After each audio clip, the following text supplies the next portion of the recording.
last live stream due to several complications. You'll have to bear with my voice. I've been at the Lexington Toy and Comic Festival since Thursday. And even though Lexington's just right around the corner, working the con can really give a murder to your voice.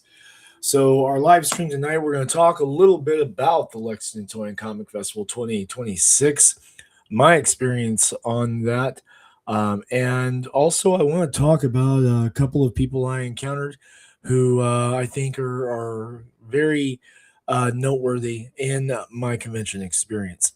Now, first off, huge shout out to my old friend John Stith, who has been a volunteer at Lexington Toy and Comic Festival for over a decade. My dear friend Mallet, aka Chris Marrero, the Soul Man, who accompanied me on the con journey to go ahead and assist with things like providing coverage during bathroom breaks, helping to escort my daughter when she was at the con and I had to be at the booth, and running errands and otherwise assisting our operations in between his panels and celebrity shots, as it were. Now, those people really helped in a lot of ways. John, of course, helping with every other team member, I should say, on the convention to really produce a very well run operation. In my experience, Lexington Toy and Comic Festival has, each year I've been, 4 years now, has been very well conducted. We have seen a minimum amount of the problems that often plague conventions, chaos with scheduling or things of that note. They run a very tight ship. So if you are looking for a good con experience in the Kentucky area or Southern Ohio, or really anywhere where you feel comfortable driving to Lexington, I highly recommend the Lexington Toy and Comic Festival. Now, also a big shout out to Vaughn Coleman. I had interacted with Vaughn on live streams before. We have many mutual friends, but this was actually the first time I was afforded the opportunity to meet him in person. I found him to be a well spoken man and to be very friendly, not just with other vendors, but also very personable with the audience, with the attendees, and conducted himself with good form as a true professional. So hats off, Vaughn. You made one sterling impression, man. Now, excuse me, I know I'm a little ruffled up tonight, guys. Um, I literally just got back from the con about an hour ago, so bear with me on this one. So, the con experience first, if I may. Now, I spent a couple of weeks preparing for this with regards to getting comics prepped, with getting the art prints set up, with determining which prints I was going to display, and really going about getting ready. Because this was my first con coming into the year after basically taking 2025 pretty much mostly off, with other than some small appearances here and there. Um, 2025, of course, being plagued by the death of several family members, but coming back to Lexington was a real joyous experience. Now, my table was very close to the main entrance. In fact, if I stood in the corner behind my table, let me be clear. I had a corner booth. If I stand inside my area in the corner where the two sides of my booth intersect, I can see the main entrance because it's literally within throwing distance very easily, literally right behind the booth I am backed up to. So while I was facing away from the main entrance, we got a lot of traffic that way. And that presented some interesting discoveries on my end with regard to positioning merchandise, signage, and things of that nature. So I learned a lot with regard to things I need to undertake in the future to help take advantage of that position. Now, with that, the convention started Thursday with a focus on comics. Now, there was a little bit of an issue with several of the comic guests not having arrived yet on Thursday. My understanding that much of this was due to air travel complications or scheduling problems. But that having been said, the attending crowd was proportionally very small for the hours that we operated in on Thursday. So we did get to speak to a number of people. We did do a little bit of business, but it was really a rather light turnout as far as the audience goes for such a large venue. Still a lot of fun, still great to shake the dust off, but it was a little lighter than I had expected. Friday was fairly well attended, as Friday always is at the Lexington Toy and Comic Festival, and so I really did enjoy getting to speak to a lot of people. We did more business as you would expect, not quite as much as I had hoped for, but we did see a significant amount of people coming in. Saturday. Now, Saturday is a busy day for multi day cons, and this was no exception. We were inundated with good customers throughout several hours of the convention.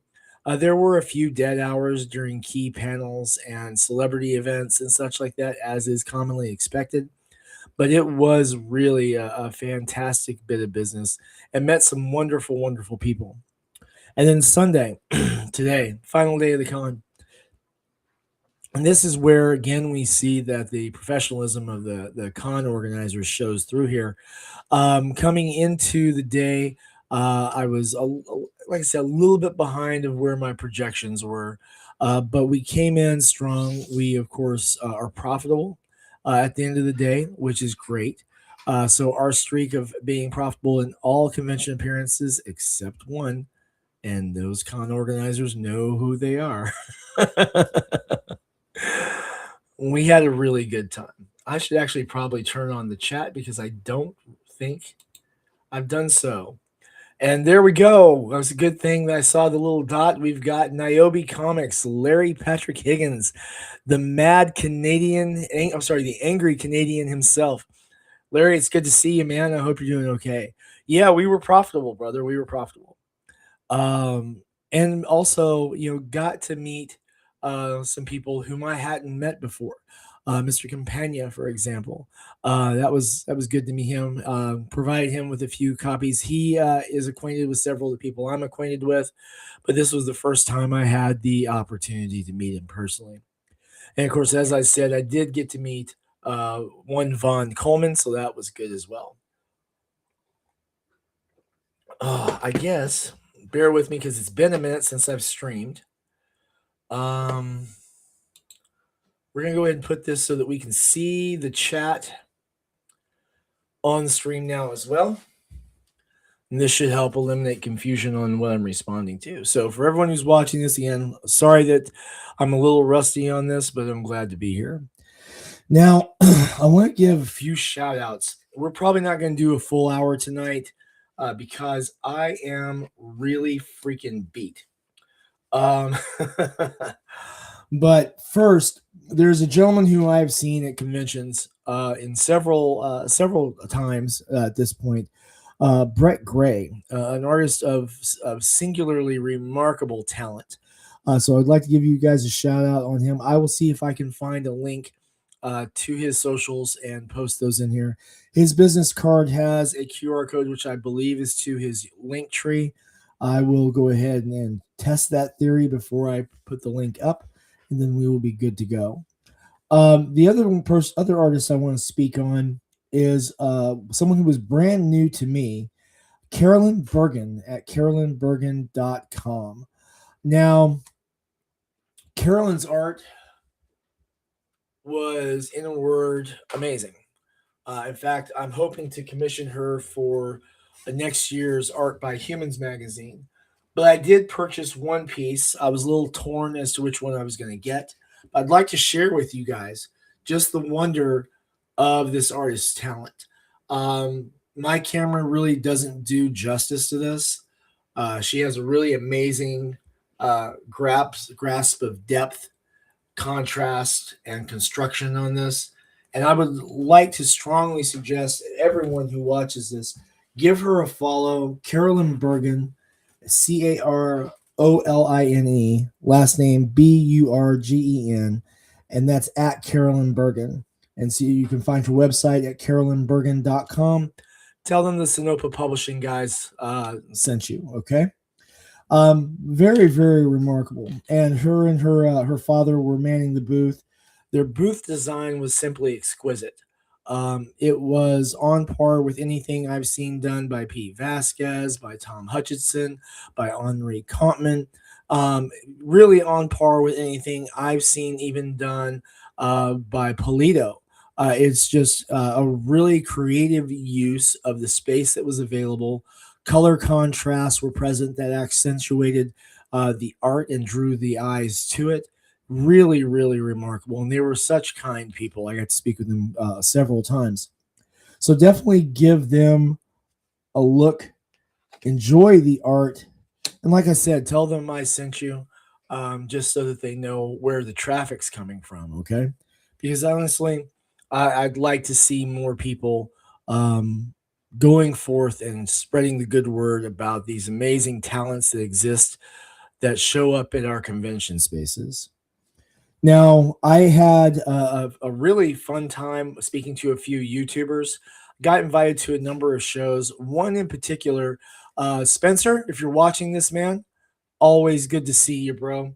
I did not know that Spencer had a YouTube channel and had been streaming for apparently quite some time. Apparently, it never come up in our conversations.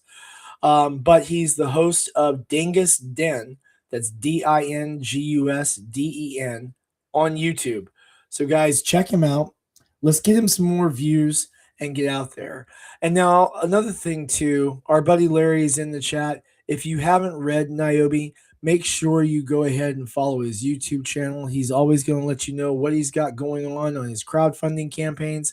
You're going to know what's going on with development in his projects. And of course, he's just an entertaining kind of fellow. So check my friend out. He's a lot of fun. You won't regret it. Now, as you can tell, my voice is really kind of struggling, everybody. So I'm not going to eat up your evening too much, but we will be back to streaming weekly with more information on the life in the life in the how life of indie comic and indie RPG development guy rolls. Do want to point out that we, of course, did get our shipments in of Death Comes to Glenfollow and Whispers of Persephone. Those were both remarkably well received by RPG fans in attendance. We sold several books to good effect, and even got some really nice compliments from people the following days after they had dove into them and gotten a chance to explore them. And for everyone out there who I met this weekend who took the time to talk with us, buy our books, or check out our books and hang with us, took our business cards, and just shared our company, thank you for helping support our efforts. The other thing, too, I was blessed to have such great friends. My godson also came out and helped, and of course my youngest child, Willow, worked the booth like a real pro. All of the vendors surrounding made several comments about how remarkable they thought she was with her efforts um, to make her sales and to get the word out. My little girl, 11 years old, went out there and sold dozens of times, dozens of times in the 2 days that she was there. She sold comics, she sold buttons, she sold art prints galore, and she was just a little ball of bundling energy and sunshine the whole time. Yeah, Larry, man, you know me, man. I'm all about spreading the warmth and shining the light on people who get things done. Now, I also want to take and reach out just a moment. My dear friend Pete was under the weather. Pete, I pray for you, my brother. I hope that you're feeling better soon. I look forward to talking to you. Another thing I'd like to bring up as well, our dear friend Phil Leon, the electric crayon himself.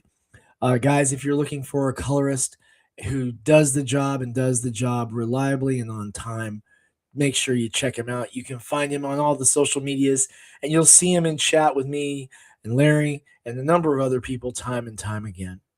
Huge shout out to the guys at Bad Bug Media for the conversations that we had when we took a break from the crowds and the chaos. You guys, as always, absolutely rock. Big fan of your efforts and how you present yourself and how you conduct yourself.